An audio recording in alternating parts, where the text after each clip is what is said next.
A powerful duke loses his memory and starts a simple new life in a village of peasants. Before we begin this beautiful period romance story, tell me in the comments where you're listening from. I love knowing where you're joining me from. The wheels left the road so suddenly that Alexander did not even have time to grab the side of the carriage. One moment, there was the jolt of ruts and the creak of wood. The next, the world tilted. Horses screamed. Someone shouted his title. Then the carriage lurched, rolled, and the air was full of splintering wood and flying dust. His head struck something hard. A flash of white, a roar in his ears. Silence. When he opened his eyes, there was no carriage, no horses, no driver, only wet earth beneath his cheek and a grey Scottish sky above him, heavy and low.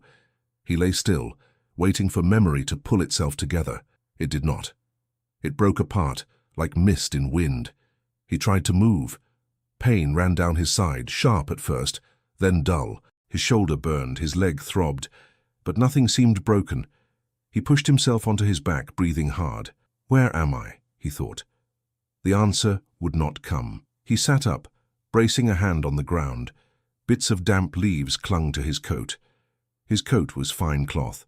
His boots were good leather. His shirt, though torn at the shoulder, was of good linen. He stared at the cloth, as if it might tell him who he was. Nothing. He pressed his fingers to his temples. He searched for a name, a face, a house. All he found was a heavy emptiness, like a door closed from the other side. He heard a faint trickle of water, birds calling in the trees, the wind. He was alone in a forest.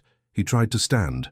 The first attempt failed. His leg buckled. The second held. He swayed, grabbed the trunk of a nearby tree, and waited until the world steadied. "Who am I?" he said aloud. The sound of his own voice startled him. It was deep, educated, with that rolling Highland softness in it. He clung to that. Highland. Somewhere in the Scottish Highlands, then. The trees were familiar, the scent of wet earth, the distant outline of hills between the branches. But his name, his home, nothing. He began to walk. There was no path, only damp ground and roots to trip him. Each step dragged at his strength. His shoulder ached. His head felt thick and bruised. Time blurred. Sometimes he rested with his back against a tree. Sometimes he drank from a stream he found, kneeling awkwardly on the stones. Once he picked a few wild berries and ate them without tasting them. He slept when the light faded, wrapped in his torn coat, shivering in the Highland night. He woke stiff and colder than before. On the second day his hunger grew sharp. His stomach twisted. He pressed a hand to it and kept walking. He saw places where people had cut wood, old stumps, marks of axes. That gave him a direction. People meant help. People meant answers. He followed the faint signs, resting when he had to. At times his mind flickered with images, a broad staircase, stone walls, a crest carved above a great door, men bowing, a woman laughing in a room filled with light. They felt real, but they had no names. By the third day his legs shook with each step. His lips were cracked. He could no longer think of anything but water, food, and a bed that was not the hard ground. He dragged himself up a small rise. At the top the trees thinned. Beyond them he saw a patchwork of rough fields and low stone cottages clustered close together, smoke rising from a few roofs. A village. Relief almost knocked him to his knees. He steadied himself and began down toward it. The village was small. A well near the center, chickens scratching in the dirt, women carrying buckets, children chasing each other until a sharp voice called them back to chores. He stepped into their world like a ghost. His clothes were torn and stained. His hair hung loose. He must have looked half mad. The first woman who saw him stopped with her bucket on her hip. "Who's that, then?" someone called from near a cottage doorway. "A stranger," the woman replied, never taking her eyes off him. He tried to speak. His voice felt dry. "Please," he said. I need help." A man came forward, broad-shouldered, with mud to his knees. "What's your business here?" he asked. His tone was not cruel, only wary. I don't know." The words sounded foolish even to him. "I woke in the forest. There was an accident. A carriage. I remember that much." He swallowed. "I do not remember more. Not even my name." There was a murmur. The villagers shared looks. Someone spat softly into the dirt. more from habit than insult. Not even your name, the man repeated. You expect us to swallow that? It is the truth, Alexander said quietly. If I knew more, I would tell you. Another voice cut through the small crowd, a woman's voice, firm but calm. Leave him be a moment, Callum. Can you not see he is about to fall? The crowd shifted. A young woman stepped forward, setting her own bucket down. She wore a plain dress and an apron damp from work. Some hair had escaped her kerchief and curled at her temples. Her eyes were what struck him first. They were clear and steady, watching him with concern, not suspicion. Sit, she said, pointing to the low edge of the well. If you fall where you stand, you'll crack your skull open. He almost laughed at that, but his throat hurt. He let her guide him to the well's edge. His legs trembled as he lowered himself. She drew water with quick, practiced hands and held the cup to him. Slowly, she said.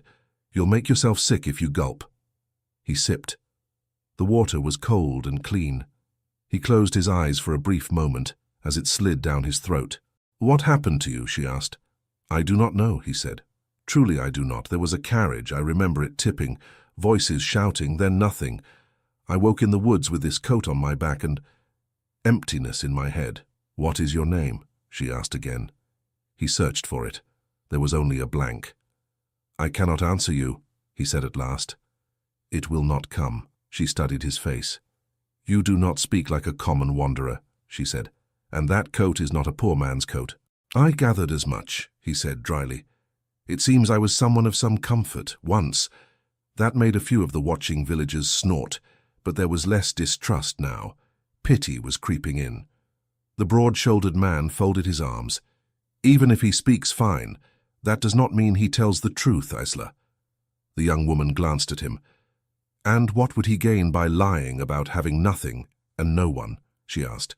If he planned mischief, he would have invented some tale of kin and shelter. Callum grunted but said nothing more. She turned back to the stranger. Can you stand? She asked. Walk a little more? Yes, he said. I think so. Then come, she said. My mother will scold me for this, but she would scold me worse if I let a half-dead man drop in the middle of the square.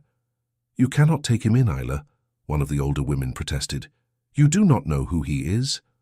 I know he is hungry and hurt, Isla replied. That is enough for now. Her tone allowed no argument. She picked up her bucket, then nodded for him to follow. He pushed himself to his feet again.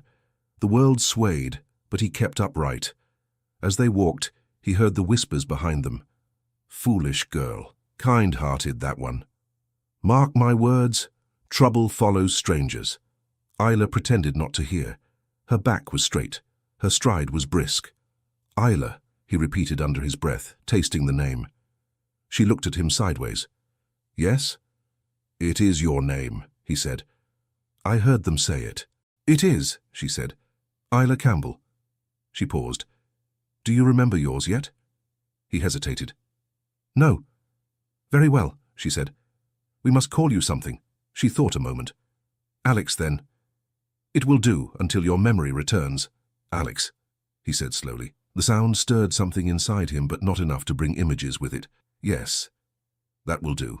Her cottage stood a little apart from the others, near a narrow strip of field. It was small, with a low roof and a door that stuck when she pushed it. Inside, the air smelled of peat smoke and soup. An older woman sat near the hearth, sewing. A boy of about 12 knelt by the fire, poking it with a stick. The older woman looked up sharply. Isla Campbell, what have you dragged in now? She demanded. A man who fell out of the sky by the looks of him, the boy said, wide-eyed.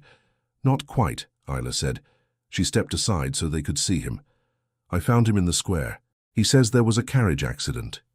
He has lost his memory, ma'am. The older woman's mouth tightened. Or he says so. Alex, he reminded himself, bowed his head a little. Madam, if I meant you harm, I would not have staggered into your village half dead, he said quietly. I ask only for a place to recover my strength. After that, I will see what can be done. See what can be done, the boy repeated, amused. He talks strange. Hush, Ewan, Isla said. Her mother eyed Alexander for a long moment. Does he have a name? She asked. Not that he can recall, Isla said. I called him Alex. It is near enough, and he answered to it. Alex what? The woman pressed. He tried again. Nothing. It was like reaching for a ledge that was not there. "I do not know," he said. Her mother exhaled. "We have little enough as it is," she said. "One more mouth." "We have a roof," Isla said, "and he has nowhere to lie. He can sleep by the fire. He will work for his food when he is able. I will see to it." Alexander straightened a little. "I am not helpless," he said. "If you give me tasks, I will attempt them." Ewan snorted. "Can you chop wood?" he asked. "I do not know," Alexander said honestly, "but if someone shows me how, I will try." The boy grinned despite himself. "I would like to see that." Isla's mother rubbed her forehead. "I am a foolish old woman," she muttered. "Leave him there by the fire, Isla.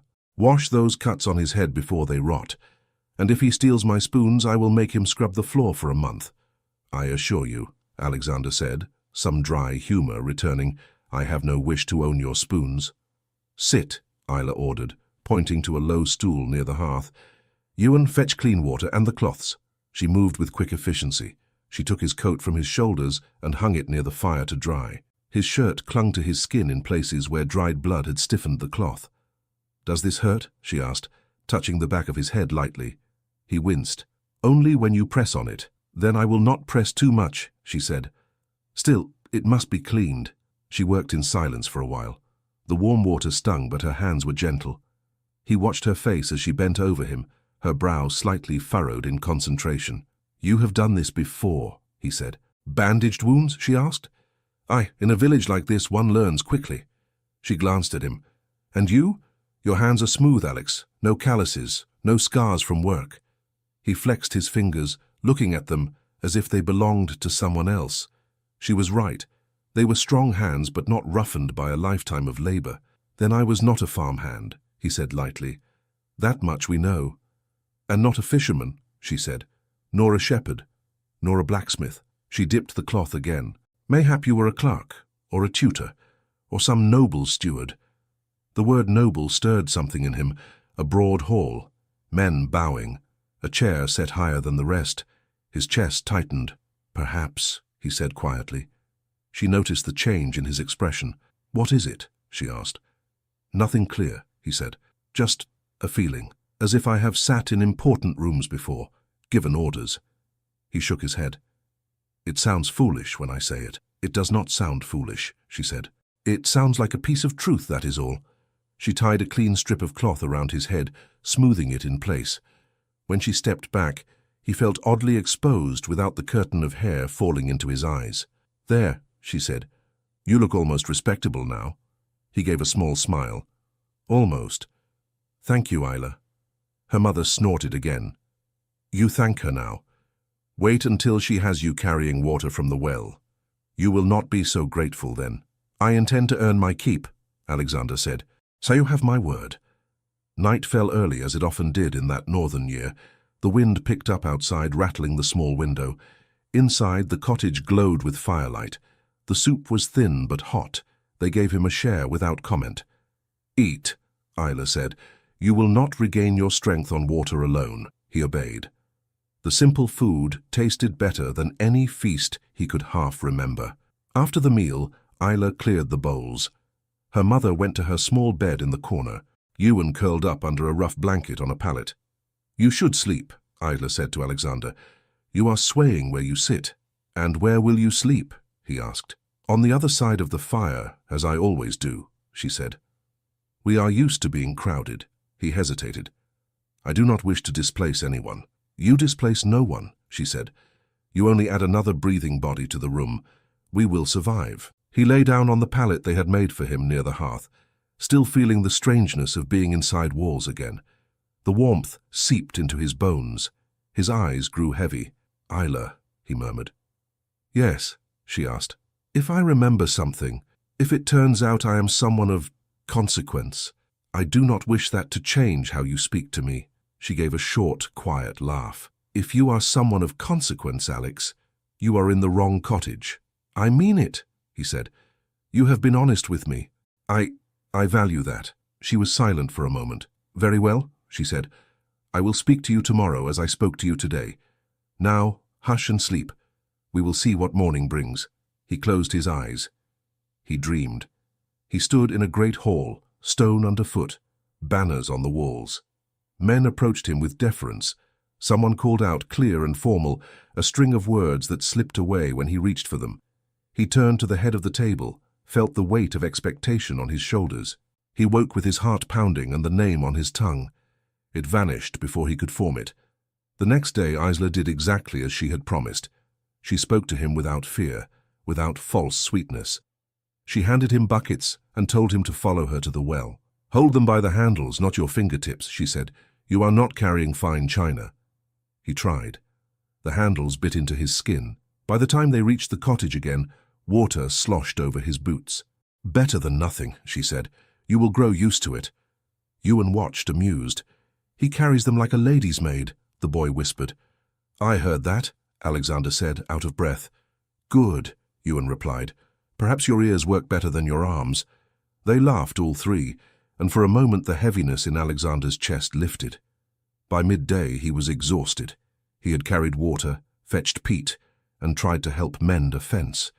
He had failed at almost all of it, but he had kept moving. "You have spirit," Isla's mother admitted grudgingly as he stumbled back inside, "even if you have no sense." He smiled faintly. "Sense may return with my memory," he said. "Let us hope," she replied. Later that afternoon, Isla sent him to rest again while she went to the village with Ewan.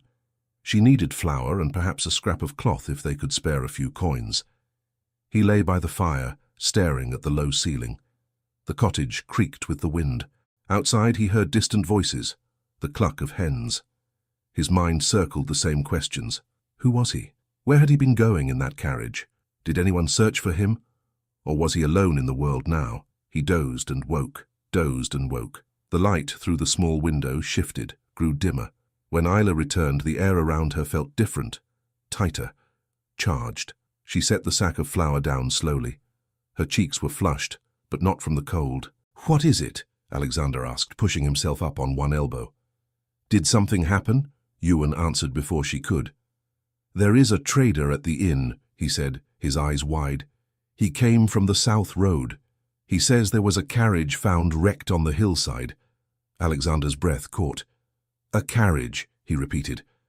"Yes," Ewan said. "Empty. No bodies inside, only splintered wood and broken wheels. And he says—" "Ewan," Isla said sharply, "do not shout it like a tale at a fair." "Oh, let the man hear," their mother called from the hearth. "It may concern him." Ewan leaned closer to Alexander. His voice dropped, but the words were still quick with excitement. "He says a nobleman is missing," the boy whispered. "A Highland duke. No one knows if he is dead or alive." Alexander stared at him. Sound faded. He heard only his own heartbeat. "A duke," he said softly. "Aye," Isla said. Her voice was quiet, level, but her hands were clenched at her sides. "The trader said the news is spreading through the inns. A powerful duke has vanished after a carriage wreck. No one knows where he is."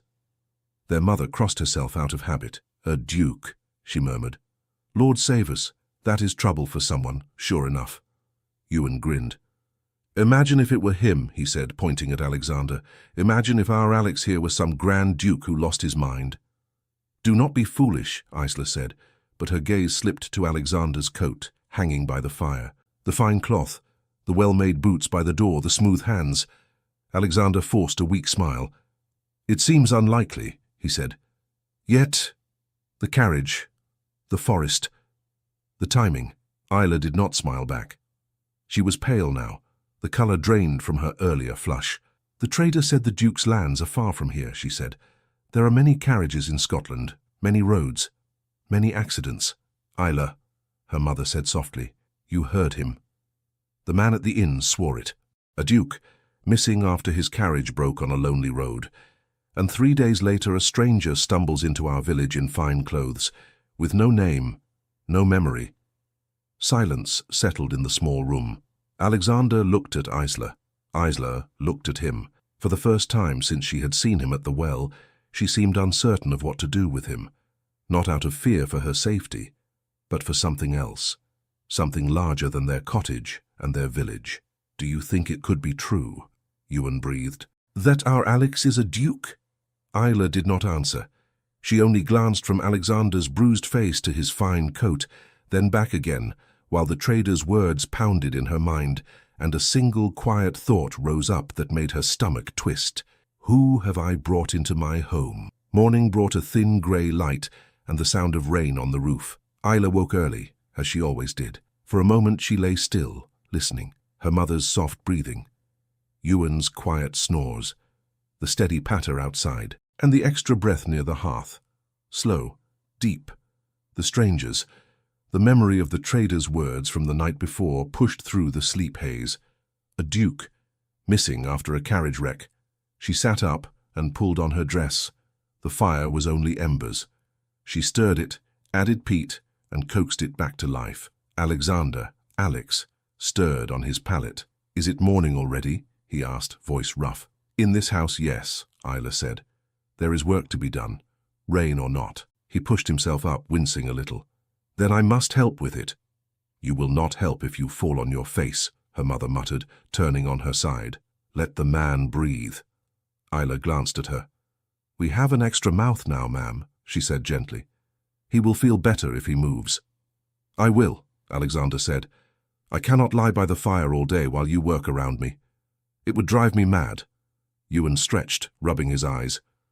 "Do not worry," he said. "Isla will not let you be idle. She will have you carrying half the well before noon." "I look forward to it," Alexander said. Isla raised an eyebrow. "We will see if you say that after the first trip." She handed him a piece of bread. "Eat," she said. "You will need your strength." He took it and chewed slowly. "About last night," he began. "No," she said quickly. "Not now." He paused. "You do not wish to speak of it?" "I do," she said quietly. "But not before we have even washed our faces. Let us begin with plain things." He nodded. "Plain things, then." After they had eaten and washed, Isla placed the empty buckets by the door. "Come," she said to Alexander. "The well first. Ewan, go to the barn and see if old Morag will spare us any milk." Ewan groaned. "She always kicks at me." "Then stand where her hooves are not," Isla replied. "Go." He left, grumbling under his breath. Alexander reached for the buckets. "Show me again how you hold them," he said. "Hands through the handles," she said, demonstrating. "Keep them close to your sides, straight back. If you lean, you will spill." He imitated her. His grip already felt strained. "Good," she said. "Now walk." They stepped out into the rain. It was not heavy, just a fine mist that beaded on their hair and shoulders. As they crossed the muddy yard, Alexander glanced to the side where the fields spread out, brown and waiting. "Isla," he said quietly, "do you truly think there is any chance that trader's story concerns me?" She kept her eyes ahead. "I do not know," she said. "I have thought of little else." "As have I," he admitted. She stopped and turned to him. "Listen," she said. "If you are some lost nobleman, then someone will come looking for you. They will find you. Until then, whether you are a duke or a shepherd in disguise, you are a man under my roof who must help carry water." He stared at her, then laughed softly. "That is clear enough," he said. "Very well. Today I am only Alex with the buckets." "At the well," she said, "all are equal. The stones do not care for titles, they only bruise." They reached the square. A few villagers were already there, drawing water despite the drizzle. Callum glanced up as they approached. "The lordling carries buckets," he remarked. "There is a sight." Alexander ignored the tone. He set the buckets down with a small gasp of relief. "It is more difficult than it looks," he admitted. The woman who had first spoken in the square smiled faintly. "It always is the first week," she said. Isla nodded to her. "Good morning, Mary." "Morning," Mary replied. Her gaze slid to Alexander again. "Have you remembered anything?" "No," he said. "Only that I am clumsy." Mary chuckled. "That much is plain." Callum came closer. "So," he said, "we hear grand tales from the inn. A carriage broken to pieces on the south road. A great man missing. You would not know anything of that, I suppose." Alexander met his eyes. "I know only what you know," he said. "Less, perhaps. I do not even know my own name," Callum snorted. "Convenient." Isla stepped forward. "Callum," she said, "let him draw the water and leave him be." "I mean no harm," Callum said. "Only conversation." "Your conversation sounds like accusation," she replied. "If you think him a thief, say it plain. If not, fetch your wife's water and go." A few people nearby paused to listen. Alexander felt heat rise to his cheeks. He had never liked being the center of murmured attention, though he could not say how he knew that. "I do not say he is a thief," Callum said more mildly. "Only that men do not fall from the forest without a past. Nor do they lose their memory for sport," Isla said. "Until we know more, we will assume he is what he seems, a man in need." Callum shrugged and reached for his own buckets. "As you wish," he said. "If trouble comes, do not say I did not warn you." He walked away. Mary glanced at Isla. "You have a sharp tongue this morning," she said. "Someone must speak," Isla replied, "else there will be nothing but gossip." She filled a bucket and handed the rope to Alexander. "Your turn," she said. He pulled the bucket up slowly. His arms trembled. The rope rubbed his palms. "Do not rush," she said. "Steady." He managed to bring it to the top without dropping it. Water sloshed, but the bucket remained mostly full. "Good," she said. "Now the other." By the time both buckets were full and he had lifted them, his arms shook. "Keep your back straight," Isla called. He tried. On the walk back, the water thumped against the sides, spilling over his boots. His shoulders burned. "Do not look at the ground," Isla advised. "Look ahead." "That is easy for you to say," he muttered. "Your arms are used to this." "You will thank me when yours are," she said. By the time they reached the cottage, his shirt clung to his back with sweat despite the chill. Isla's mother watched from the doorway. "He did not spill it all then," she said. "Not all," Isla said. "Only enough to wash his feet." Alexander set the buckets down with a groan of relief. "Do you wish to sit?" Isla asked. "No," he said, breathing hard. "I wish to know what else must be carried today." She studied him. "You mean it?" "Yes," he said simply. She nodded once. "Very well. After you catch your breath, we will see to the fence." "The fence?" he asked weakly. "It leans," she said. "If it falls, the neighbor's cow will eat our field bare. That must not happen." He sat on a stool for a few minutes, then followed her and Ewan to the small boundary fence. Ewan climbed on the rail. "You must lift here," the boy said, pointing, "and drive the post deeper, but mind your fingers. I smashed mine once, and Isla laughed at me for an hour." "I did not laugh for an hour," Isla said. "Only a moment." "A long moment," Ewan replied. Alexander wrapped his hands around the post. The wood felt rough. He pulled. The fence gave a little, but not much. "Put your feet here," Isla said, stepping closer. "Use your legs, not your back." He adjusted his stance. She placed her hand on his arm to show him the angle.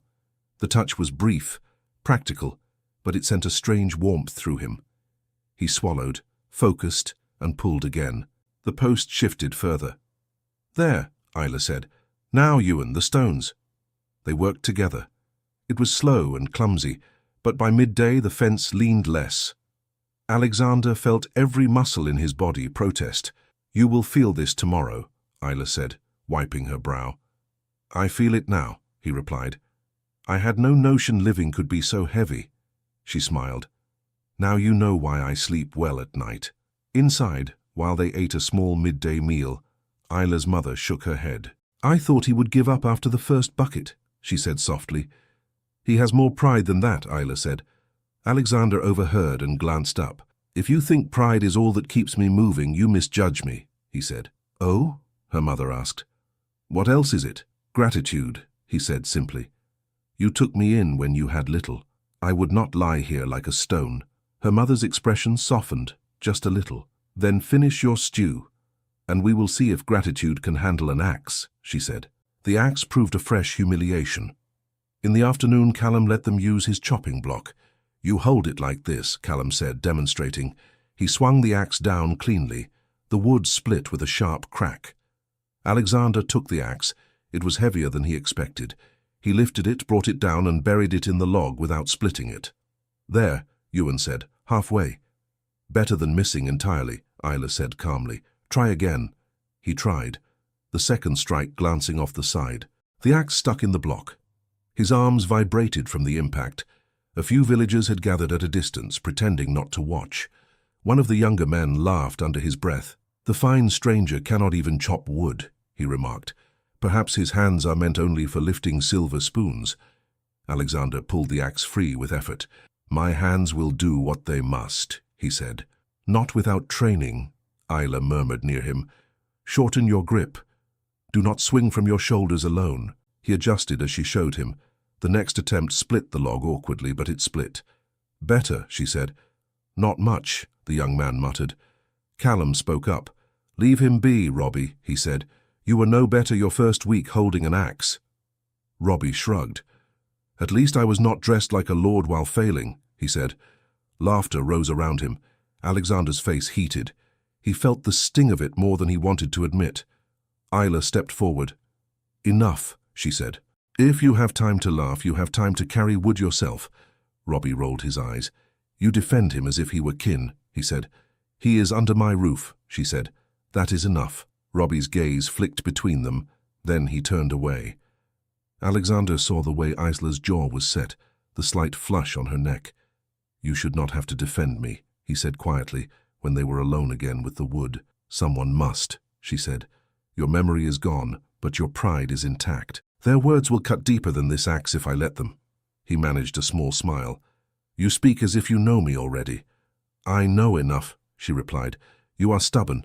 That is plain. He lifted the axe again. By the time the light faded, he was so tired he could barely lift his arms. Yet there was a strange satisfaction beneath the exhaustion. He had worked, he had failed, and tried again. He had not collapsed. That evening after supper, he sat near the hearth with Ewan while Isla mended a tear in his shirt.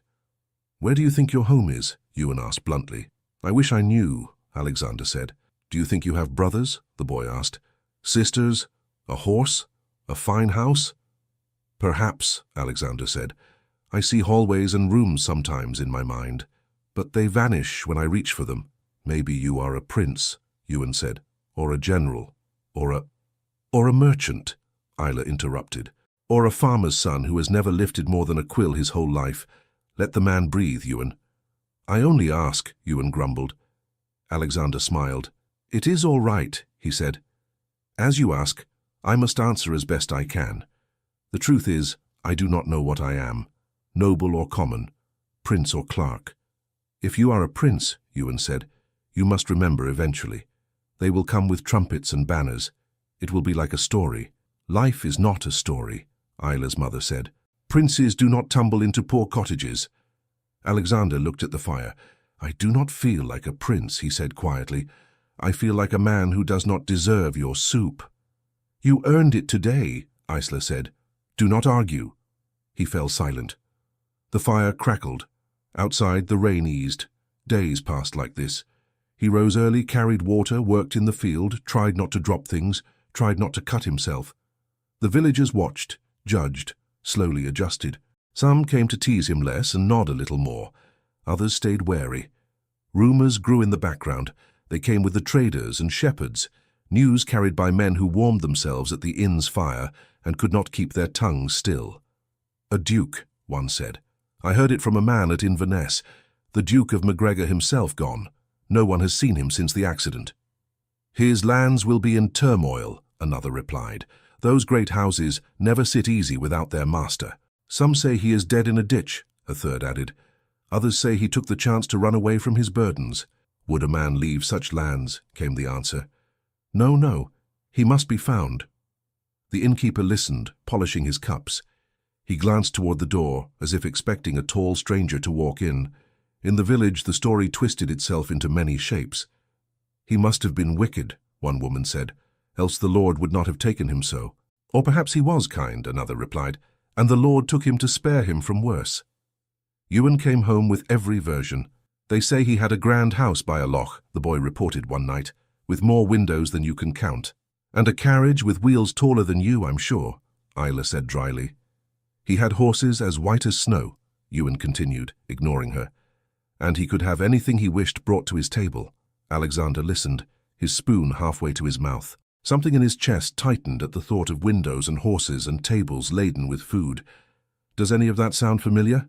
Isla asked softly. He hesitated. There are moments, he said. Flashes, a long table, candles, men waiting for my word. But it could be imagination. Perhaps your brother's tales are infecting my dreams. Ewan straightened. My tales are good tales, he protested. They are, Alexander said. Perhaps too good. Isla's mother shook her head. Whether that missing duke is you or not, she said, he is trouble. Men like that do not vanish without others paying the price. And what of the men who work his land? Isla asked. They will worry. They will wonder who decides their rents now. Her mother glanced at her. You think of such things often, she said. Someone must, Isla replied. Alexander watched her as she spoke. Her concern for strangers, for unseen tenants, stirred something in him that he could not name. One evening, after a long day spent trying to help repair a neighbor's roof, he and Isla walked back from the village together. The sky was streaked with fading light. The air was cold and sharp. You walk as if you have carried stones in your pockets, she remarked. It feels as if I have, he replied. Your village is determined to kill me with kindness. She smiled. You are still standing. That is something. He glanced at her. You defend me before others, he said. You give me work. You give me soup.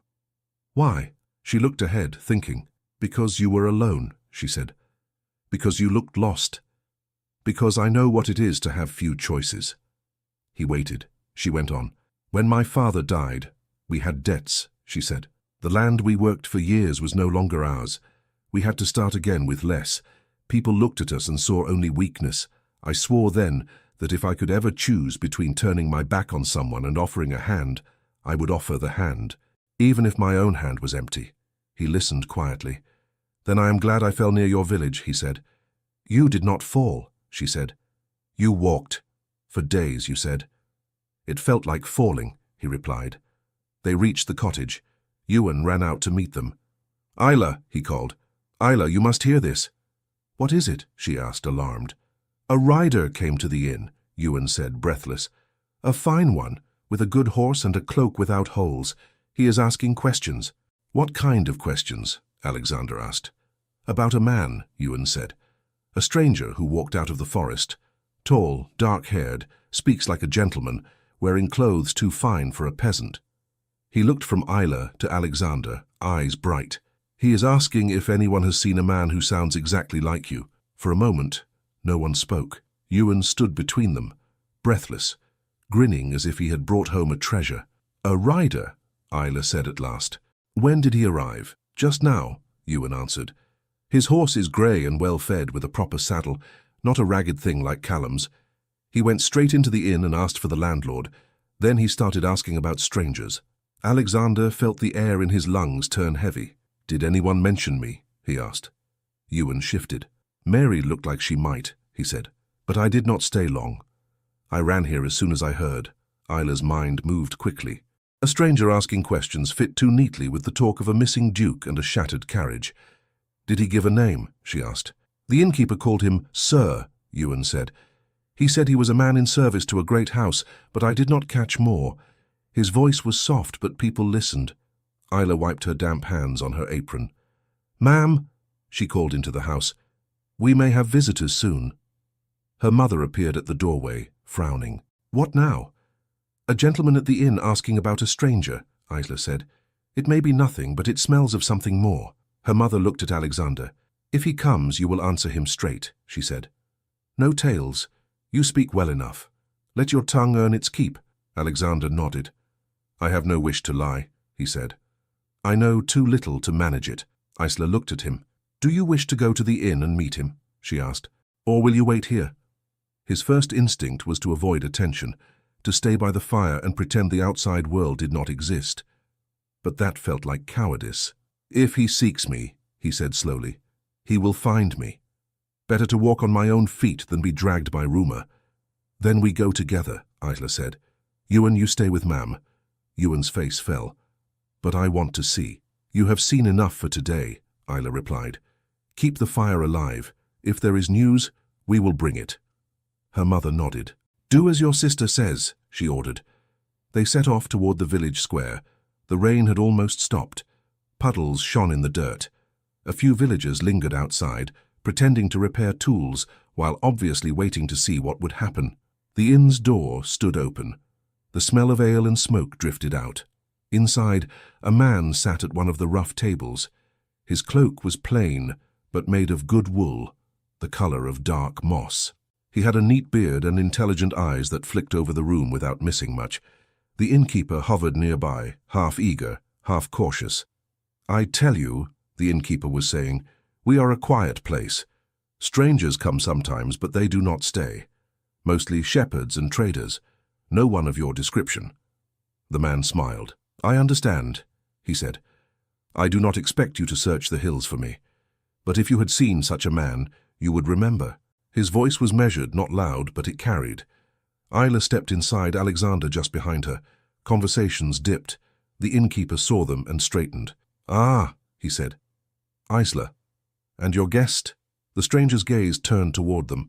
It rested first on Isla with polite curiosity, then moved past her and settled on Alexander. Something sharpened in his eyes. "This is the one I told you of," the innkeeper said quickly. "Came out of the forest some days back. Speaks as if he read books in his sleep. No memory, he says." Isla took him in. The man rose from his chair. He was of medium height, but he carried himself with quiet assurance. "Good day," he said. "I am James Graham. I serve in the household of the Duke of MacGregor." The name sent a small tremor through the room. Several villagers crossed themselves by habit. Others simply stared. Alexander bowed his head, though he was not sure why the gesture came so easily. "I am called Alex here," he said. "I cannot tell you more, Mr. Graham. My memory is incomplete." Graham studied him. He took in the lines of Alexander's face, the way he held himself, the injuries on his head. "How long have you been in this village?" he asked. 3 days, Isla said. "He came from the woods, half-starved, barely able to stand." Graham looked at her, then back at Alexander. "Do you recall nothing of what came before?" he asked. "No town, no road, no companions." Alexander shook his head. "Only a carriage tipping," he said.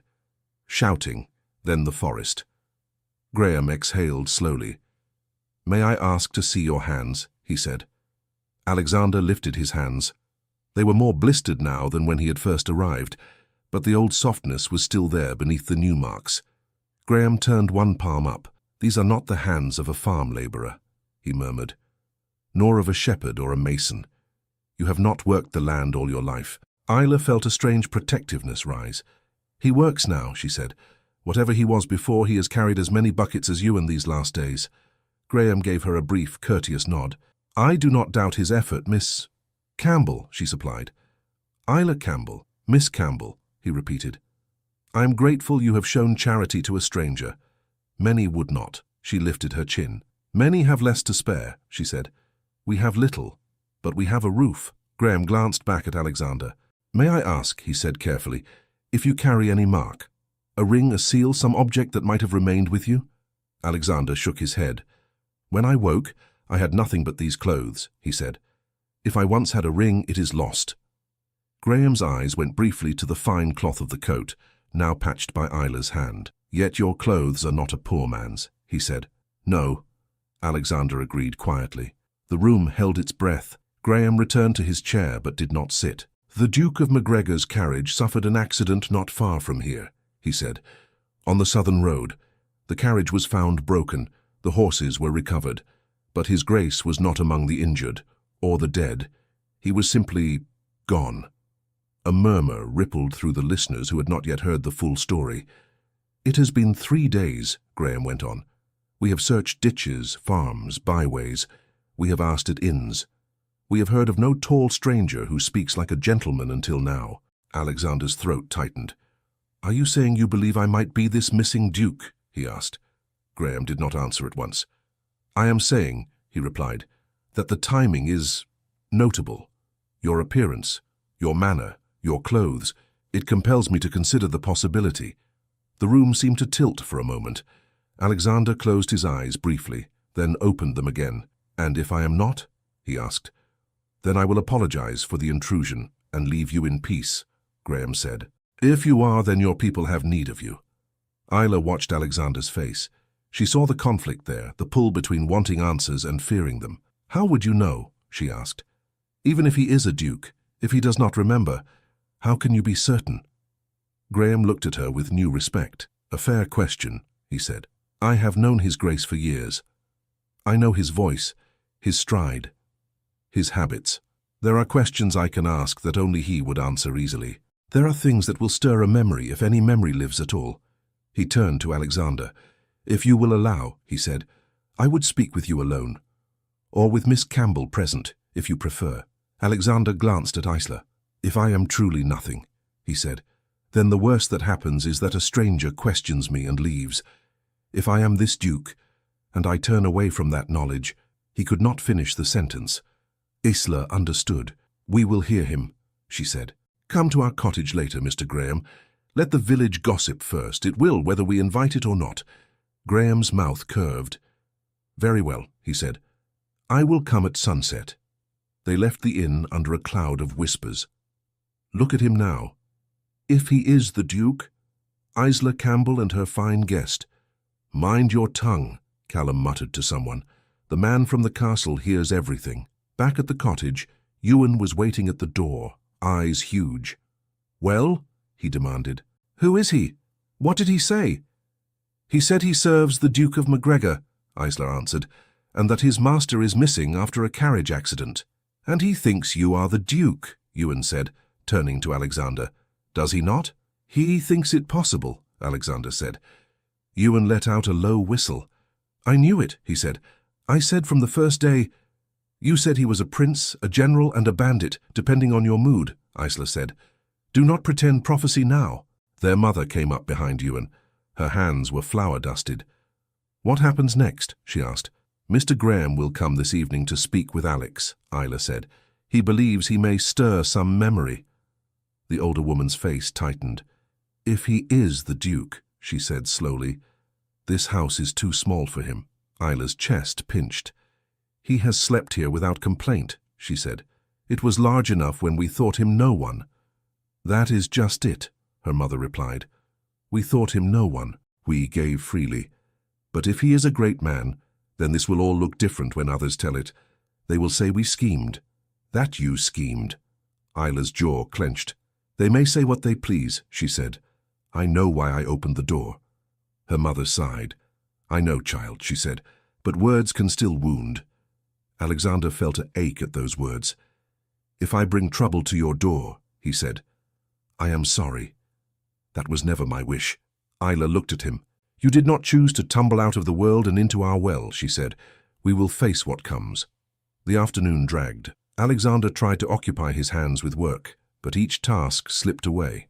He dropped a bundle of sticks. He miscounted rows in the field. His mind kept circling the same question. Who am I? Isla worked beside him, but her thoughts ran just as fast. Once, as they straightened, their eyes met. Are you afraid? He asked quietly. Of what? She replied. Of what he might say, he said. Of who I might be. She looked away toward the distant hills. Yes, she admitted, I am. Because if I am the Duke, he prompted. Because if you are, she said slowly, you will have a life waiting for you that has nothing to do with us. The words hung between them. He wanted to tell her that even if a castle rose up behind him this very moment, he would still remember her hands on his injured head, her voice at the well. But he could not promise what he did not yet understand. At sunset, Mr. Graham came. He removed his cloak at the door and bowed slightly to Isla's mother. Thank you for receiving me, he said. I know you did not ask for any of this. We rarely ask for what fate throws at us, she replied. Sit. The stool is not grand, but it holds. He sat near the table. Alexander took a seat across from him. Isla remained by the hearth, mending, but her attention was fixed on the men. Ewan pretended to whittle a bit of wood in the corner, his ears fully open. I will be direct, Graham said. The Duke of MacGregor is a man of about your age, sir. Tall, dark-haired. His face is not unlike yours, but many men in these parts share such features. I cannot rely on appearance alone. Alexander nodded. Ask what you must, he said. Graham folded his hands.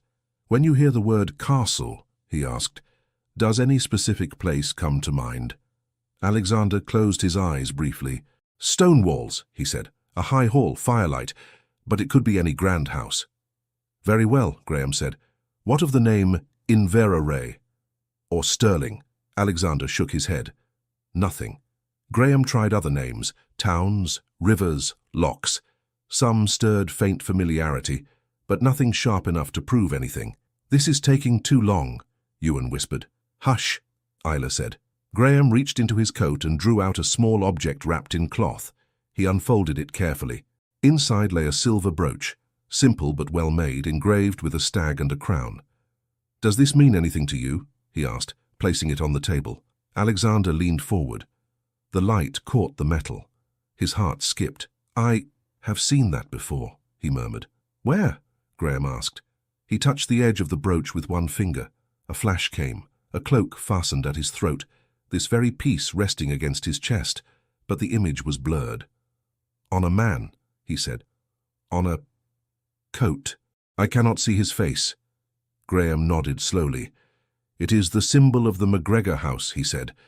"Many wear it in service. It is not proof, but it is a path." He took the brooch back and wrapped it. "Do you dream?" he asked suddenly. "Every night," Alexander answered. "Until lately, nothing clear. A hall, voices, a chair at the end of a table.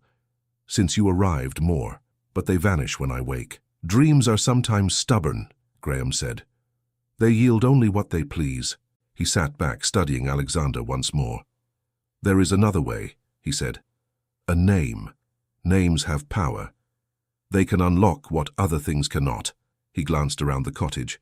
"If you do not mind," he added to Isla's mother, "I will speak a little more plainly now. It may mean much. It may mean nothing. We are past the point of delicate ears," the older woman said. "Say what you must." Graham folded his arms. "The Duke of McGregor's Christian name is Alexander," he said. "Alexander James McGregor. When I heard you had given this man the name Alex, I took it as a small sign, but it could have been chance." He looked back at Alexander.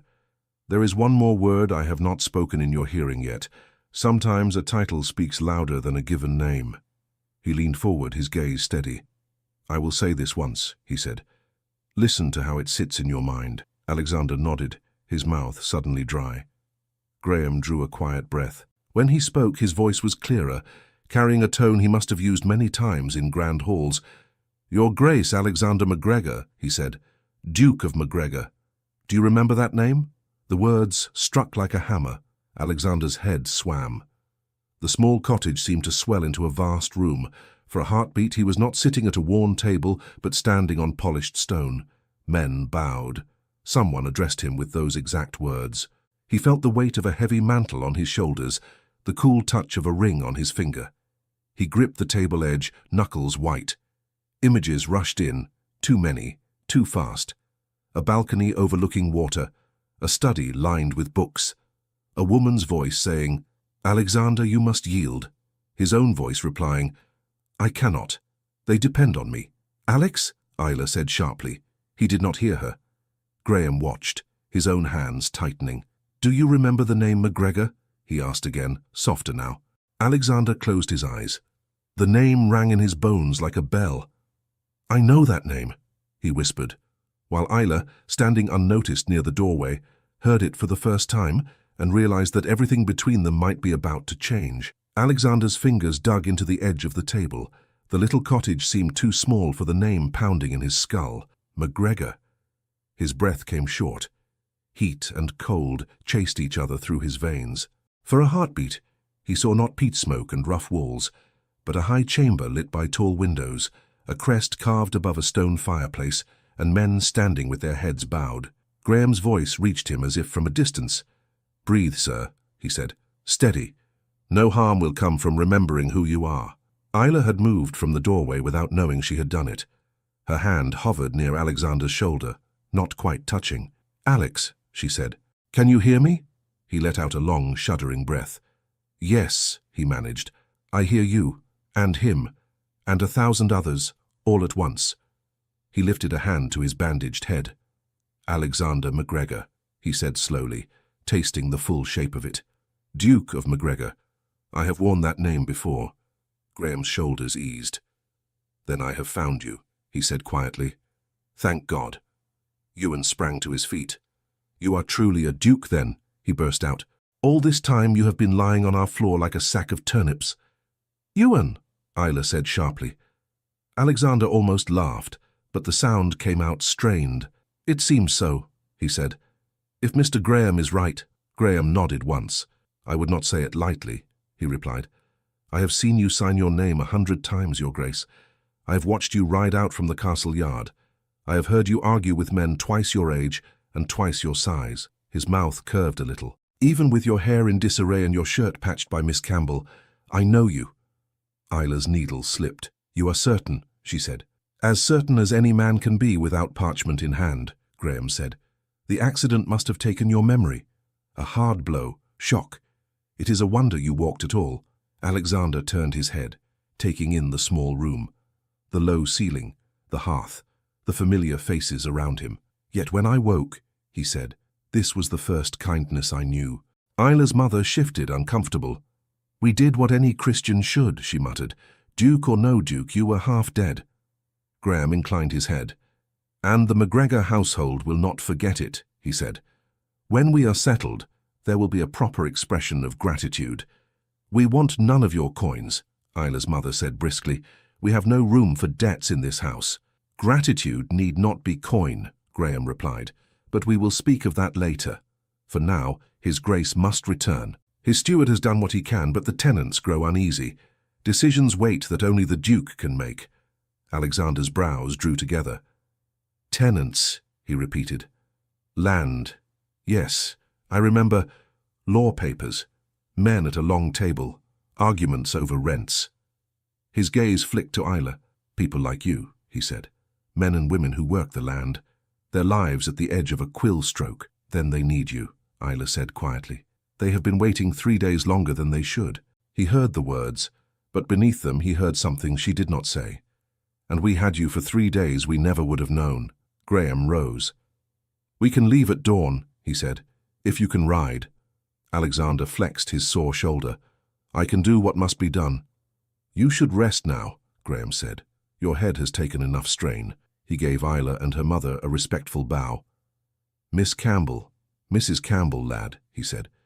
You have done my master a service beyond price. I hope you will allow me to call again in the morning before we depart. You know the door, Isla's mother said. When he had gone, the cottage seemed quieter and louder at once. Ewan edged closer to Alexander's stool. So, he said, eyes wide, you are a duke, a real one. It appears so, Alexander said faintly. Do you have your own castle? Ewan demanded, with 100 rooms, and servants who jump when you speak, and horses that never tire? Alexander closed his eyes briefly. There is a castle, he said. Not like in your stories. The roof leaks in places, the kitchens smoke, the ledgers never balance, but it is mine, and theirs. He nodded toward the window, toward the invisible villages beyond. I think I was proud of it, and weary of it. At the same time, Isla watched him closely. Do you remember anything of your family? She asked. Parents, brothers, cousins. Parents gone, he said slowly. My father died when I was younger than Ewan. My mother not long after. A cousin helps with matters when I'm away, too eager sometimes. He frowned. He will not like that I vanished. Few men would, Isla said, but he kept your place for you. I do not yet know what he has kept, Alexander said, or what he has taken in my absence. Ewan leaned in. Do you remember us? He asked. Or will you forget us now that your grand life is back? Ewan, Isla snapped. Alexander reached out and ruffled the boy's hair. I will remember lying on this floor while you snored louder than the wind, he said. I am not likely to forget it soon. Ewan flushed, pleased, and embarrassed.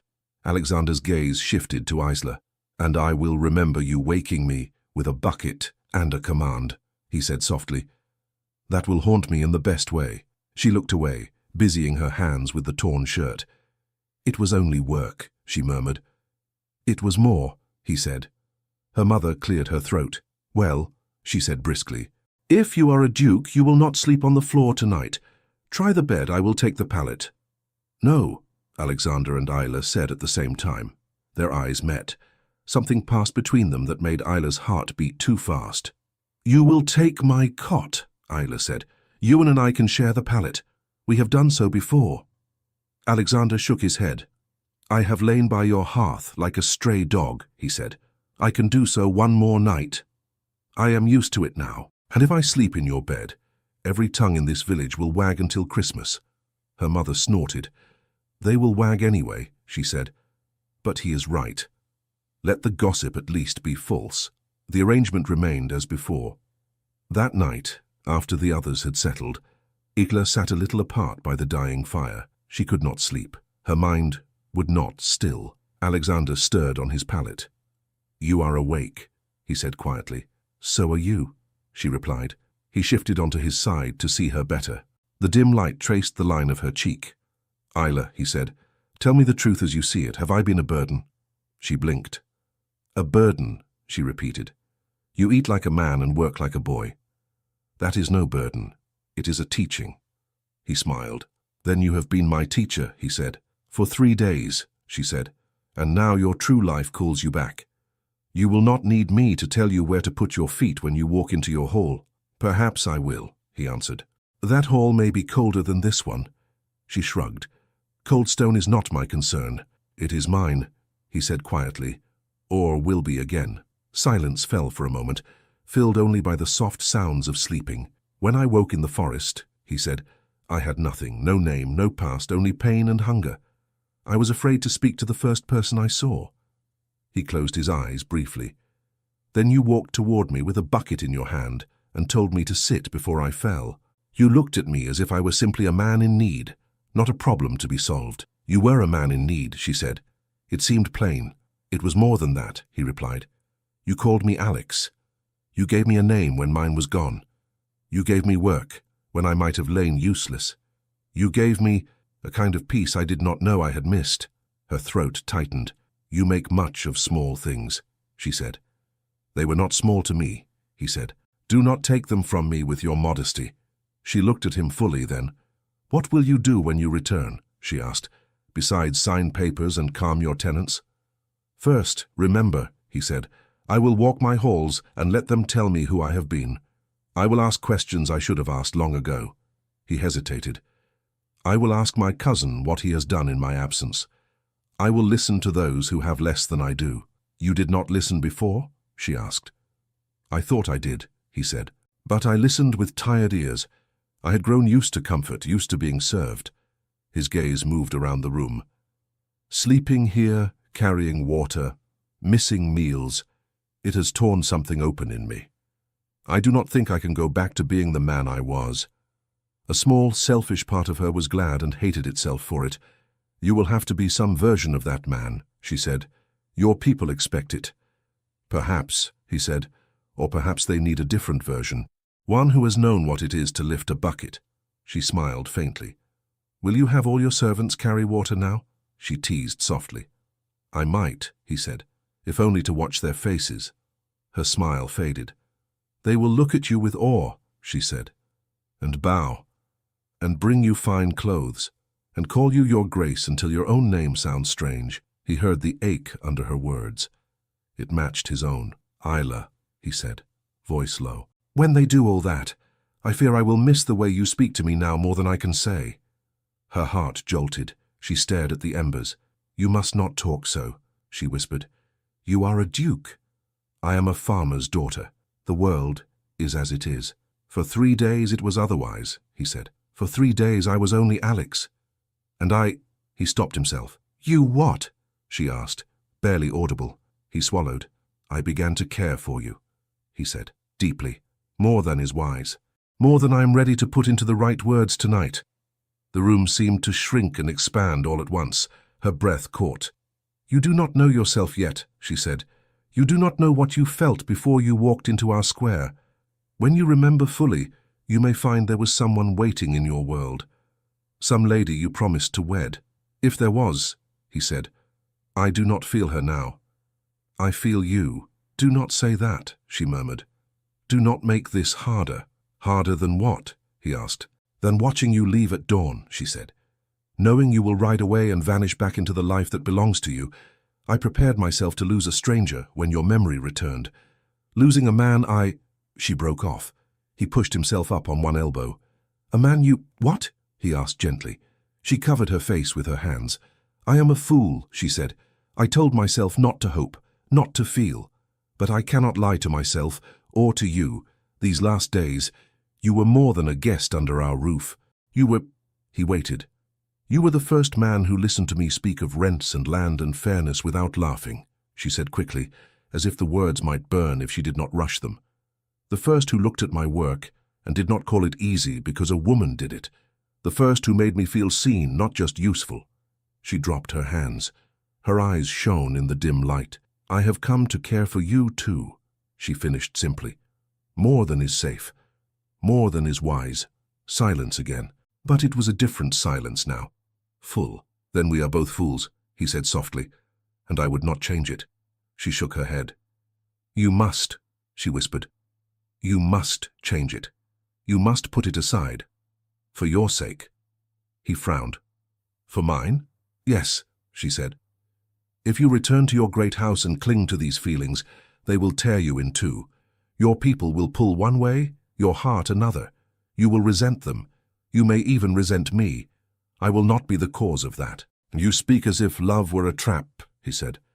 "It can be," she replied. "When it reaches across a distance it cannot cross. You are meant to lead many lives. I am meant to hoe one narrow piece of earth. That is the truth of it." He sat up fully now, ignoring the protest of his muscles. "Isla Campbell," he said, "do you think so little of yourself that you believe you are not fit to stand by any man's side?" She flushed. "This is not about worth," she said. "It is about place. The world is not quick to forgive a duke who takes a peasant wife. They will speak of you behind your back. They will mock your children. Your tenants may lose respect. Your cousin may stir trouble. Your household may be divided." "My cousin and my household can learn," he said sharply. "They may not wish to," she said, "and the cost will fall on you and on me. No, better that this love remain here in this room between us and God. Let it be a secret comfort, not a public battle." He stared at her. "You would let it go so easily?" he asked. Tears slipped down her cheeks, surprising her. "Nothing about this is easy," she said. "But I would rather lose you now, with my heart whole in its pain, than watch you torn apart later." He reached for her hand. She let him take it. "Look at me," he said. She did. "I cannot promise you anything tonight," he said. "Not marriage, not comfort. I do not know yet what storms wait at my door. I only know this. I will not forget you. I will not forget this place. Whatever I decide, it will not be out of cowardice, but after I have seen clearly what I must fight and what I can change." Her fingers tightened around his. "That is all I ask," she said. "That you be true, to yourself, to your people, to what you felt here." He lifted her hand and pressed it to his forehead, as if in pledge. "I will come back," he whispered. "If there is a way that does not ruin you, I will find it." "And if there is not?" she asked. He closed his eyes. "Then you will have given me a gift that no title could," he said. "You will have shown me the man I might be. I will try to be him, even if it cannot be at your side." She swallowed hard. "Then go," she said. "Go and be him." Morning came pale and cold. Graham arrived with a borrowed horse for Alexander, a sturdy brown with kind eyes. A few villagers gathered, drawn by rumor and curiosity. They kept a little distance, as if unsure how close they dared come to a man who might be a duke. Callum approached with a hesitant nod. "So it is true," he said. "You are a great man after all." "I am a man," Alexander said. "The great part is for others to judge." Callum shifted. "I spoke harshly at the well," he said. "I took you for a layabout. I was wrong." "You spoke as any man would to a stranger," Alexander replied. "You owe me no apology, but if it eases you, I accept it." Callum's mouth twitched. "You do speak like the gentry," he said. "Perhaps that will not change even after all these buckets." Mary came forward with a small bundle. "For the road," she said. "Bread, dried apples. They will not compare to what you are used to, I suppose." "They will remind me where I learned to work for my food," he said. They shared a brief smile. Isla's mother stepped closer. "Your Grace," she said, trying the title out for the first time. "I have only one request to make." Alexander straightened. "Name it," he said. "If you remember this place," she said, "remember that we are not begging folk. We took you in because you needed it, not for reward. If you help this village in days to come, let it be because we are your tenants or neighbors, not because you pity us." "That is 2 requests," he said gently. "But I accept them both." She nodded once. Ewan hugged him without warning. "Do not forget to come back," the boy muttered into his coat. Alexander hugged him back. "I will do my best never to forget anything again," he said. Then there was only Isla. She stood a little apart, her hands clasped, her face calm in a way that cost her effort. He walked to her. "This is not farewell," he said quietly. "Only a pause." "It feels like farewell," she replied. "But I will pretend with you. It will make it easier to breathe." He reached into the inner pocket of his coat and drew out a small object wrapped in cloth. "This was in the carriage when it fell," Graham had said that morning. "It was found caught in the lining. I believe it was your father's." Now Alexander placed the wrapped thing into Isla's hand. She frowned. "What is this?" "A token," he said. "Nothing of great worth to anyone but me. Keep it. If ever you doubt that this happened, that a nameless man slept by your fire and remembered himself under your roof, look at it, and know I did not dream you." She unfolded the cloth. It was a simple signet ring, the metal dulled by years of wear, the McGregor crest faint but still visible. "I cannot take this," she whispered. "It is your father's, your house's." "It is mine," he said, "and I choose where it rests. I have other marks, other crests. This one I wish to leave with you." She closed her fingers around it as if it might vanish. "Very well," she said. "I will guard it," he nodded. "And I will guard the memory of your well, and your buckets." She gave a shaky laugh. "Of all the things to remember, they are the foundation of everything else," he said. He stepped back, mounted the horse with less ease than he once might have, but he managed. Graham took the reins of his own mount. "Are you ready, Your Grace?" he asked. Alexander looked down at Isla one last time. "No," he said softly, "but I will go anyway." He touched his hand to his forehead in a small salute, not as a duke to a subject, but as a man to the woman who had seen him when he was no one. Then he turned the horse and rode out along the narrow track, Graham beside him. Isla stood in the yard, her fingers tight around the ring in her palm, watching until the two figures were only shapes against the pale sky, and then only a memory walking away into a life where, she told herself firmly, she no longer had any place. Spring came late to the village. The wind stayed sharp, the ground slow to soften. Isla bent over the soil anyway, hands in the cold earth, because the seeds would not wait for her heart to heal. Ewan complained as he worked beside her. "My fingers are frozen," he said. "If I lose one, I will blame you." "If you talk less and dig more, you will finish sooner," Isla replied. Her mother sat on a stool near the doorway, mending again. "He complains like an old man," she said, "and works like a half-grown pup." They spoke about ordinary things. They did not speak about dukes. At first, the village had buzzed with talk, the carriage, the rider, the revelation. But news faded once there were fields to tend. People had less breath for gossip when they were panting from work. Still, whispers reached Isla sometimes. A trader passing through said, "The Duke of McGregor has returned to his castle. They say he is different, stricter with his steward, kinder with his tenants." A shepherd at the inn added, "My cousin rents a small plot from him. The Duke came himself to hear their grievances, sat at the same table, drank their weak ale. My cousin near dropped his cup." Mary told Isla in a low voice, "They say he refused some fine marriage plan they had for him, a match with a lady from the south. He said he had other matters to see to first." Isla listened, her hands steady. "It is his life," she said. "He must do as he thinks best." At night, when Ewan slept and her mother's breathing grew deep, she lay awake and turned the small ring over in her palm. She had tucked it into a scrap of cloth, hidden in a crack by the hearth. Sometimes she took it out just to feel its weight. "You should not hold so tight," she whispered to herself. "He is a duke. You are Isla Campbell. The world has already decided." And yet her fingers closed again around the metal. She could not make them let go. Far away in the stone house by the loch, Alexander walked his own halls as if for the first time. Graham watched him with quiet satisfaction and concern. "You remember more every day," the secretary said one evening as they stood in the long gallery. "Faces, names, the accounts. It comes back." "It does," Alexander agreed, "along with the memory of how easily I once accepted certain things." "Which things, Your Grace?" Graham asked. Alexander stared at the row of portraits on the wall.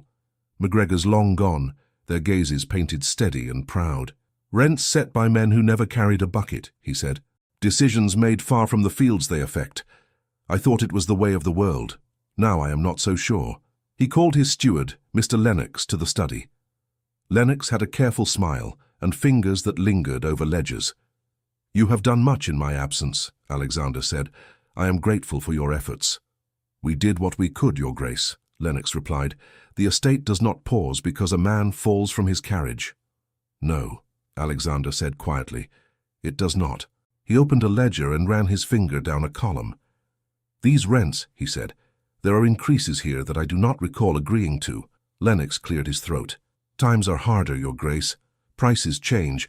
We had to adjust. Did you speak with the tenants? Alexander asked. Sit at their tables? See their fields? That is not my place, Lennox said. It is theirs to pay, ours to collect. Alexander shut the book gently. It is my place, he said, and I have been away too long. He rode out the next day. He went to the outlying farms, to the cottages that leaned in the wind. He sat at tables where the bread was thin and the tea weak. He asked questions and listened, really listened for the first time in years. Some tenants were wary at first. A duke in their doorway was like a storm cloud, but when he took off his gloves and accepted their cracked mugs, the tension eased. You are different from before, one man said bluntly. Am I? Alexander asked. You were always fair enough, the man said, but you seemed far away, like you were thinking of something else when we spoke. Now you look at us properly, as if what we say might matter. Alexander thought of Isla at the well. It does matter, he said. He returned to the castle with mud on his boots and new resolve in his chest. He called Lennox again. Some of these rent increases will be eased, he said calmly. We will find the difference elsewhere. I will not wring my people dry while I sleep under 3 blankets. Lennox frowned. As you wish, Your Grace, but your cousin— My cousin advises, Alexander said. He does not rule. There were other pressures. One evening, in the drawing room, his aunt, a thin, elegant woman with a sharp eye, approached him. Alexander, she said, you are of an age to marry. The house needs an heir. You need a duchess. So I have been told, he replied. I have spoken with families, she went on. There is a young lady near Edinburgh. Well connected, properly brought up. She would suit you very well. Suit me, he repeated, or suit the idea of me. His aunt waved a hand. Love grows, she said. You were not raised to follow your heart like a poet. You must think of the name, the lands, the future. Alexander thought of Isla's hands in the dirt, Isla's voice speaking of fairness, Isla's laugh when he spilled water on his boots. I am thinking of the future, he said. That is why I must choose carefully. She narrowed her eyes. You have been restless since your accident, she said. What did that village do to you? He smiled faintly. It reminded me that I am not made of stone, he said. You cannot marry a farm girl, Alexander, she said briskly, as if swatting at an insect that had not yet appeared. That sort of tale belongs in songs, not in houses like this. He met her gaze. I have not said I would, he replied. You did not need to, she said. I have known you since you were a babe. You have a stubborn streak when your heart is involved. He did not answer. That night, he stood by the window and looked out at the dark water. He thought of Isla watching him ride away, the ring in her hand. Graham found him there. You are thinking of her, Graham said. Alexander did not pretend otherwise. I am. You have a choice to make, Your Grace, Graham said. No one can make it for you. If I choose her, Alexander said, I place her in the center of a life she did not ask for. Scrutiny, expectations, unkind words. If I do not choose her, I betray my own heart. I betray what I learned in that cottage. Both roads are hard, Graham said. Alexander turned away from the window. I have been given much, he said. Land, power, comfort. If I cannot endure hardness for the sake of what is right, then I do not deserve any of it. Graham's mouth quirked. Then you know what you must do, he said. I must govern well, Alexander replied. I must correct what has been wronged. I must show my people that when I speak of fairness, it is not a passing whim. And after that? Graham asked. After that, Alexander said, I must go back to where I stopped being a duke and learn to be a man. Weeks later, on a soft morning when the clouds were thin and the air smelled of growing things, Isla was carrying a basket of laundry to the stream. Ewan trudged behind her, grumbling as usual. "It would be easier if we had fewer clothes," he said. "It would be easier if you spoke less," Isla replied. "Lift that end." They rounded the bend near the road. Hoofbeats sounded. Isla stepped aside, out of habit. Horses on their road usually meant traders or local gentry passing at a distance. She did not look up at first. Her hands were full of linen, her mind already on the cold water and the work ahead. Then Ewan made a strange choking sound. "Isla," he whispered. "Isla, look." She turned. Two riders approached from the direction of the main road. The first horse was grey, clean, but not heavily adorned. The second was brown and familiar. The man on the brown horse sat straight, the sun catching in his dark hair. He wore no cloak of heavy velvet, no chain of office, only a well-cut coat, travel-stained, and boots that had known real use. Her heart gave a wild lurch. She stopped in the middle of the track, basket in her arms, unable to move. The riders drew nearer. Graham reined in first, his face breaking into a smile when he saw her. "Miss Campbell," he called. "You have good timing. We were about to send half the village out searching for you." Isla could not answer. Her eyes were fixed on the man beside him. Alexander swung down from the saddle. He landed a little stiffly. Memories of the fall were still in his bones, but he stood tall. For a moment, they only stared at each other. Then he spoke. "Good morning, Isla," he said. His voice was steady, but there was a thread of something bright beneath it. "May I carry that for you?" She blinked, looked down at the basket in her arms, then back up at him. "You came back," she said. "I promised I would," he replied. "If there was a way." Ewan found his voice first. "You are here," he said. "In the middle of the road, like a proper visitor, not falling out of the forest." Alexander laughed. "I thought I would try a different entrance this time," he said. Isla swallowed. "We heard you were busy," she said, "putting your house in order, speaking with your tenants, refusing grand matches. News travels quickly," he said. "Gossip travels quickly," she corrected. "News limps behind." He smiled. "Then let us turn gossip into something worth repeating." She frowned a little. "What do you mean?" "First," he said, "I should speak to your mother, and to your village. I will not steal you away like a thief in a tale." Ewan's eyes went round. "Steal her away?" he repeated. "Come," Alexander said. "If I carry this basket, will that clear my past debts to your well?" She almost said no out of habit. Then she saw the way his hands reached for the handles, sure now, not clumsy. "Very well," she said. "You may carry it. You have improved since last time." He took the basket from her. The weight did not seem to trouble him. Together they walked back toward the village. As they entered the square, heads turned. Callum stopped in the middle of repairing a cartwheel. Mary straightened from the well. The innkeeper appeared in his doorway, wiping his hands on his apron. "It is him," someone whispered. "The Duke." "No cloak." Another murmured. "No escort." "Carrying a basket," Callum added under his breath. "Now I have seen everything." Alexander set the laundry basket on a low wall, then turned to face the small crowd that had gathered without quite admitting they had. "Good people," he said. The simple address sounded natural in his mouth. "You remember me," he went on. "Some of you knew me as Alex, a stranger who could not keep water in his buckets. Some of you know that I am also Alexander MacGregor, Duke of MacGregor. I am both men. I cannot be one without the other any more." A soft murmur ran through them. "I owe you thanks," he said. "You gave shelter to a man who had nothing to offer. No name, no past, only hunger. You gave me food and work, and more honesty than I had heard in years. You reminded me that titles do not plough fields or mend fences. Hands do, hearts do." Callum shuffled his feet. "We did what anyone would," he muttered. "Not anyone," Alexander said. "Some would have turned me away. You did not."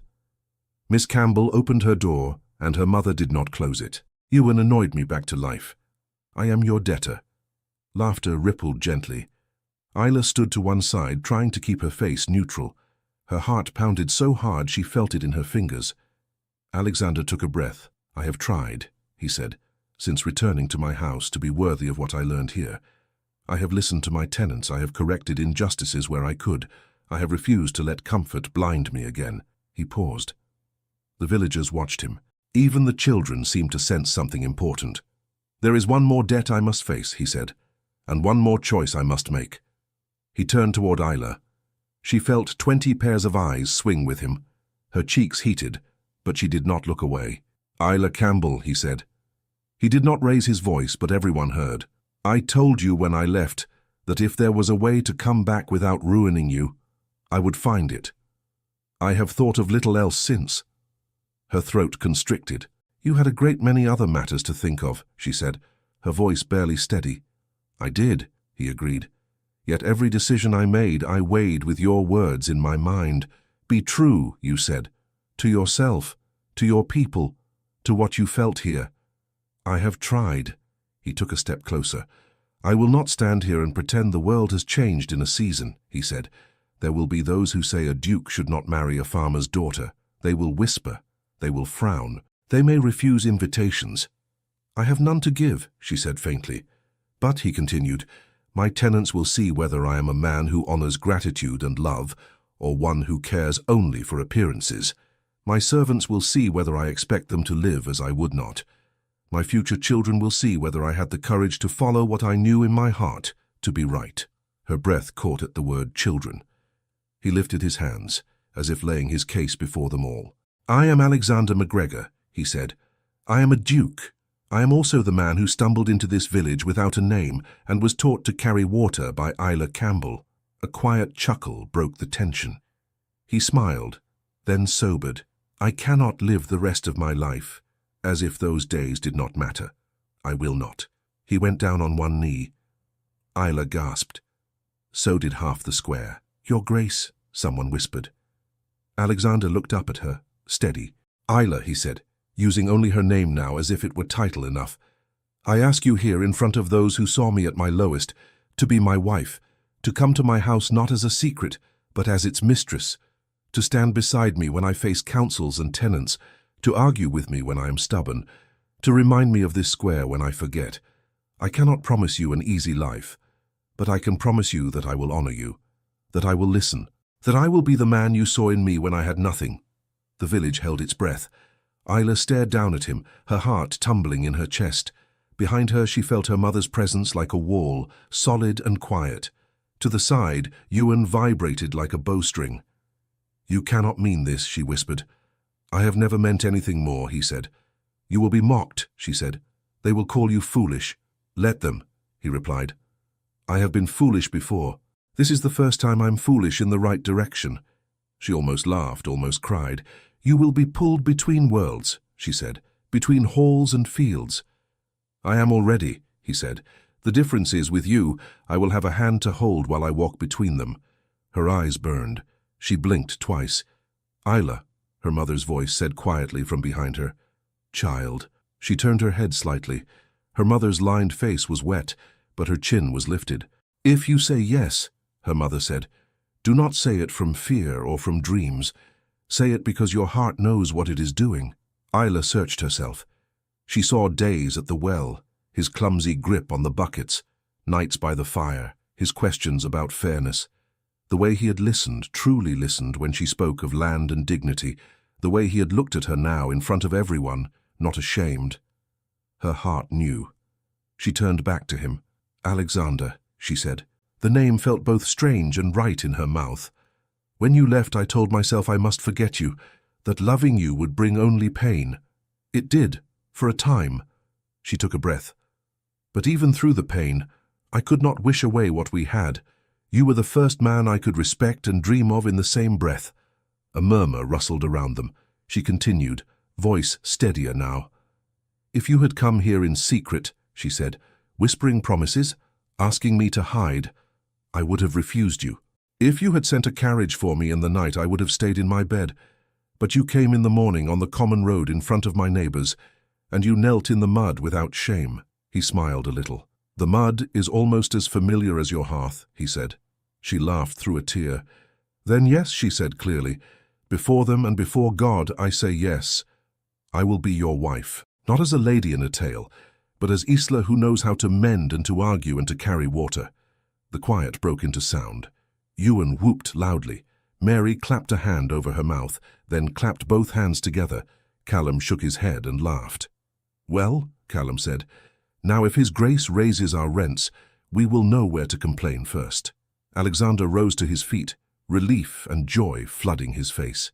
He reached for Isla's hands. "Thank you," he said. It sounded too small for what he felt, but it was all he had. She stepped closer. For a brief moment they forgot the watching eyes. He lowered his head. She lifted her face. Their kiss was not grand. It was gentle, almost shy but sure. It held days of shared labor and nights of quiet words, and the tremble of two lives about to join. When they parted, Ewan whispered loudly, "Now that is a story." And Mary smacked him lightly on the arm. The days that followed were full. There were arrangements to be made, clothes to be sewn, questions to be answered. "Will you leave the village entirely?" Mary asked one afternoon as she helped Isla with a simple gown. "No," Isla said. "We will be often at the castle, of course, but Alexander loves this place. He says he wants to walk these paths until his boots wear thin, and there is talk of improving the road, so we may travel back and forth more easily." "You will be a duchess," Mary said, "and still fetch your own water." "Sometimes," Isla said, "it will do the duchess good." Her mother adjusted a seam and stepped back. "You look like yourself," she said. "Is that disappointment?" Isla asked, half teasing. "It is relief," her mother answered. "I would not know what to do with you if you turned into someone else." On the day of the wedding, the sky was kind. The ceremony took place not in a vast cathedral, but in a modest church that sat between the village and the estate. Half the pews filled with villagers in their best clothes, the other half with castle folk unused to such company. Alexander stood at the front, his coat well cut but simple, a small MacGregor brooch at his breast. Graham was beside him, looking almost as proud as if he were the one to wed. When Isla stepped in on her mother's arm, a small gasp went through the room. Her gown was plain compared to a noblewoman's, but it suited her. Her hair was smooth for once, her hands steady. Alexander's eyes softened. He saw the woman who had handed him a cup at the well, and the woman who would now share his table. The vows were spoken without faltering. "I take you," Alexander said, "to be my wife. I promise to honor you, to listen to you, to share my table and my burdens, to walk with you in fields and in halls all the days I have. I take you," Isla said, "to be my husband.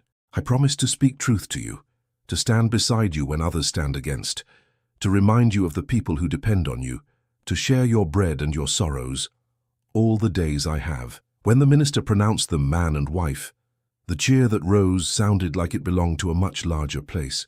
At the small feast after, Callum raised a cup. "To the Duke and the Duchess," he said, "may they never forget how heavy a bucket feels." Laughter and agreement answered. Alexander caught Isla's eye. "Shall we show them?" he murmured. "Show them what?" she asked, amused. "That a duke and his duchess know where they came from," he said.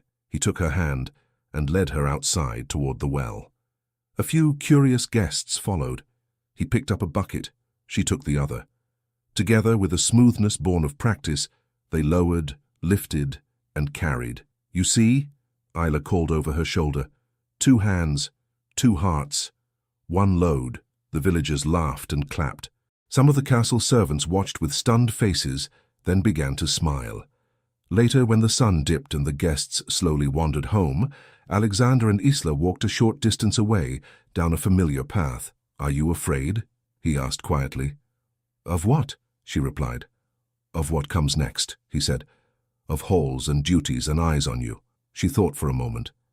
"Yes," she said. "A little. But I am more afraid of a life without honesty." He nodded. "Then we will be honest," he said, "with each other, with our people. When I forget, you will remind me. And when I feel lost in your world," she said, "you will remind me that I am still the woman who made you spill water on your boots." He laughed softly. "I will never forget that," he said. They reached a small rise from which they could see both the soft line of the village and, in the distance, the faint outline of the castle's highest tower. Two worlds, one line between them. Alexander slipped his arm around Isla's shoulders. She leaned into him, natural as breathing. "We belong to both now," he said. "The stone and the field, the hall and the hearth, and to each other." she added. And to each other, he agreed. They stood there in the gentle light, a duke and a duchess who had once been only a nameless man and a hard-working woman at a well, and knew that whatever storms and seasons came, they would face them hand in hand, hearts steady, carrying the weight and the wonder of their shared life together. Thank you so much for listening to this story all the way to the end. We hope it moved you as much as it moved us while telling it. We'd love to hear your thoughts.